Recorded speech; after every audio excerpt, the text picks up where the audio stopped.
Welcome back and thank you for keeping it NTV. You are still watching NTV Weekend Edition and this is Talk of the Nation. Now, over the last 3 weeks, several universities have been in the media mostly for questions raised about the quality of their graduates. There are also, queries about quality of knowledge being dispensed. Now, for effect, the president weighed in on the matter, lambasting local universities for concentrating on studies that do not offer job creation opportunities for graduates or answers to national challenges. Now, tonight we want to hear from universities on what they have to say about these queries. Tonight, we do have Dr. Lawrence Muganga, the Victoria University Vice Chancellor. Good evening, sir, and welcome to Talk of the Nation. Good evening, Mildred. Well, before we get into the conversation, let us start with a bite from President Museveni as he spoke recently during celebrations to mark 100 years of Makerere University. What is the plan here in Africa? The social scientists should be talking of economies, should be talking of integration, economic integration, because when I produce a good, the more people that buy it, the better. If I produce, people buy, the more they buy, the more prosperous I become. The more prosperous I become, the more people I employ. The more taxes I pay, the more.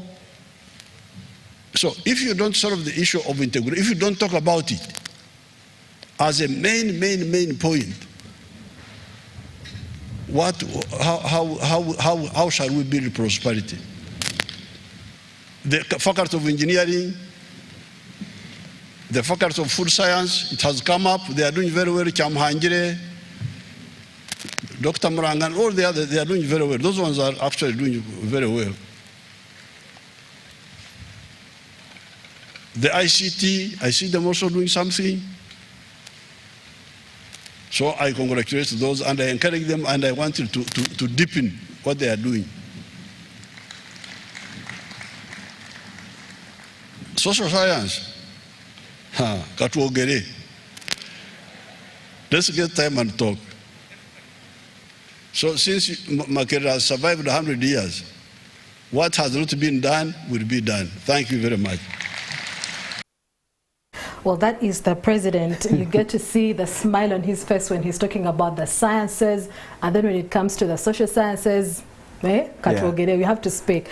Well, do you think it is justifiable to say that universities, are failing learners by emphasizing humanities where few people are actually able to get jobs? Mildred, I'll tell you this, that once upon a time,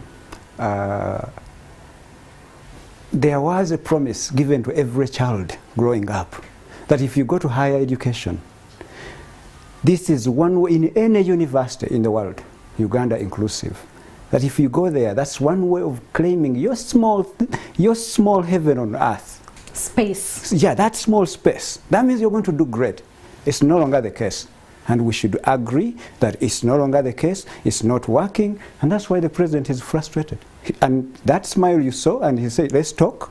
He's frustrated. Why? He's a head of state overseeing a sea of people who are totally unemployed, but they are educated. Educated. And I put it in quotes like that. So, is the education leaving people behind, failing everyone, the education system we have, the higher education they receive? True, it is actually failing so many people, leaving them in an alien world. And which world? That is the world of the past. We are training people to live in the times they are not supposed to live in. But the president is certain that science could be the answer to that problem you are talking about. It is, of course, his two ways. He's right and wrong, right? He's frustrated, like I said, because he's supposed to see education working. As a head of state, he's supposed to make sure everything works. So why? The scientists... So if it is not working, then who is to blame? The scientists are, let's agree that the scientists are very few, the way it used to be in the past, that scientists were very few, and graduates were very few, and positions were there, and you can fill them, and people, you can still look for more. Today, we are into education has become like a mass production plant. We are just churning out people. Quality has eroded, like we we have just abandoned the quality of the graduate. Therefore, it's not about science or arts. It's about how do we nurture these the people we have. Are we still actually practicing what education requires us to do? Authentic education, authentic learning, which is real life learning, where a student is expected to create something tangible, a product that is tangibly shared in the real world, not just pumping them with something to know, because no one cares about what you know anymore. Technology knows, like computers and everything, they know so much. Google knows so much. People care about what you can do with what you know. In every discipline, if you don't get out of a university with skills, with mastery, with competencies, you're going to struggle. You can't get a job. And there's no way you can talk about higher education and you don't talk about innovation. Because right now, but does it start from just the higher education, the universities? I think we need to lay foundation. Of course, the story begins way down. Why? And this is where we get it wrong, all of us. Look at the education system we have. The education system we have from 5 until the child is 16 years, the period where the brain is supposed to be allowed to develop, we are actually putting so much pressure on this child's brain to the extent that they can't rest, they can't play, they can't think, but they can only recall everything their teacher is asking them to recall. They spend so many hours cramming everything. Where do you see a child starting school 6 a.m. to 7 p.m. and then they go for another extra 3 hours of prep. What kind of brain are you talking about? And then they sleep for about 3-4 hours. They sleep 3 or 4 hours, yet we know for a child from 0 to 25 years, that's when a brain develops. When you don't give that brain that chance of developing, you get the graduates we have today.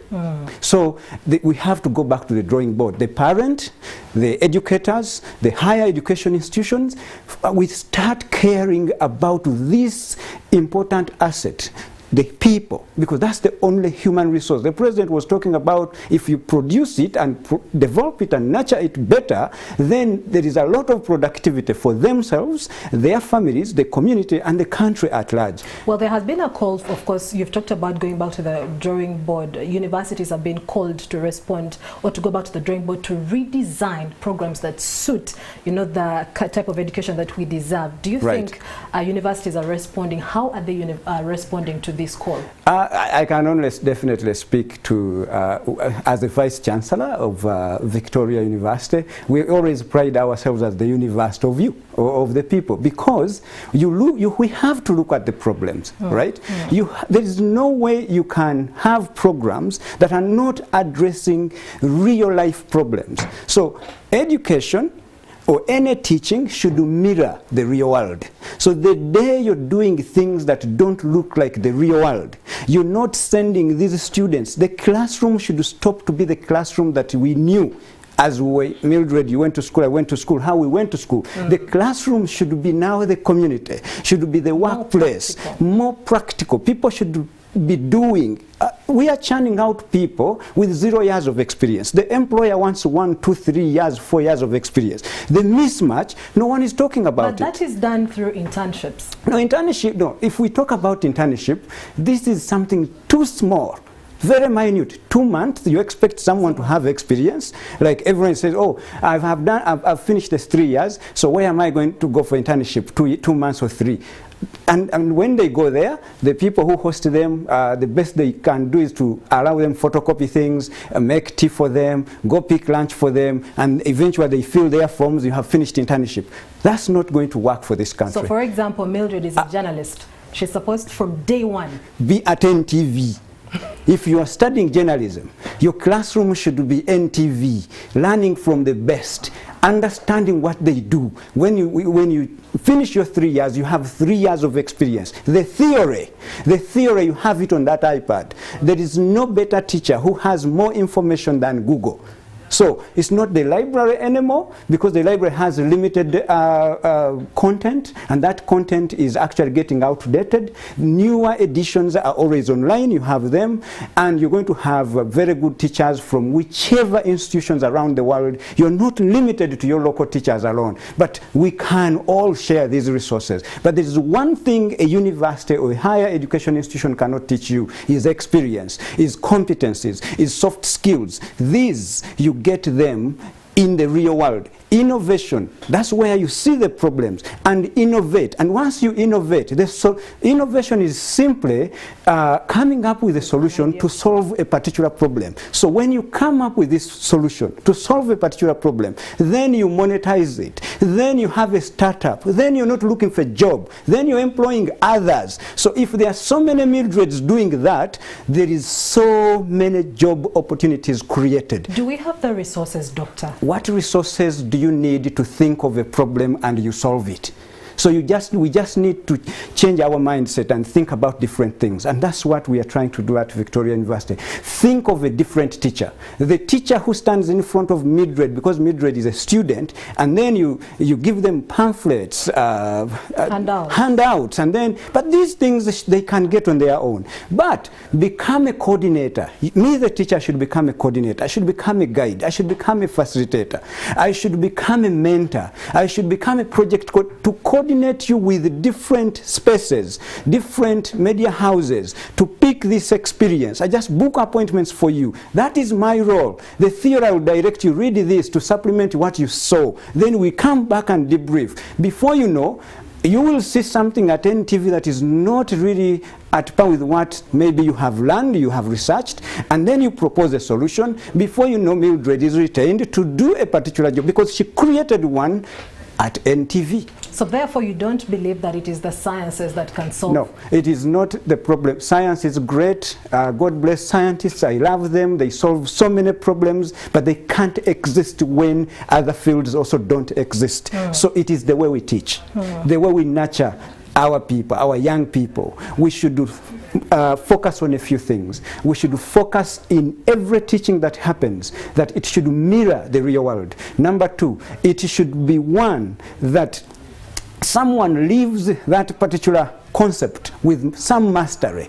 You have to exhibit competencies. You have heard about competence-based education. It should not just be in lower secondary or primary or high school. It should also come in higher education, because that's once you have competencies, you can solve a particular problem. Then once you can solve a problem, you don't need to be employed. People will look for you because you are a solution to a particular problem. So today we have people who were churned out like products and cannot think of changing anything, but rather they wait for government to think for them and look for jobs for them and place them somewhere, and that's what they call employment opportunities. That world no longer exists today. You can blame government all you want, but it cannot create all the jobs we are looking for.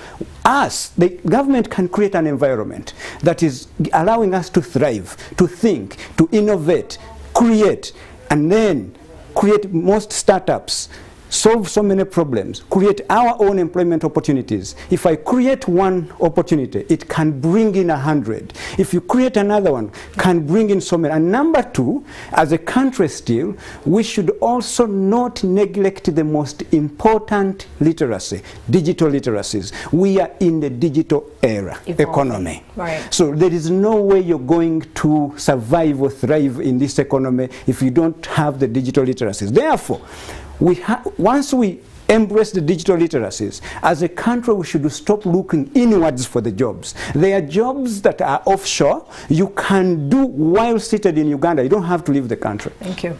Well, that is Dr. Lawrence Muganga, Victoria University Vice Chancellor, getting to share the dilemma that we are having with the quality of the graduates on the market. He says that innovation is the way to go, other than just saying science this, science that. Well, both of them do complement each other. Thank you so much. We take a break and return with more news.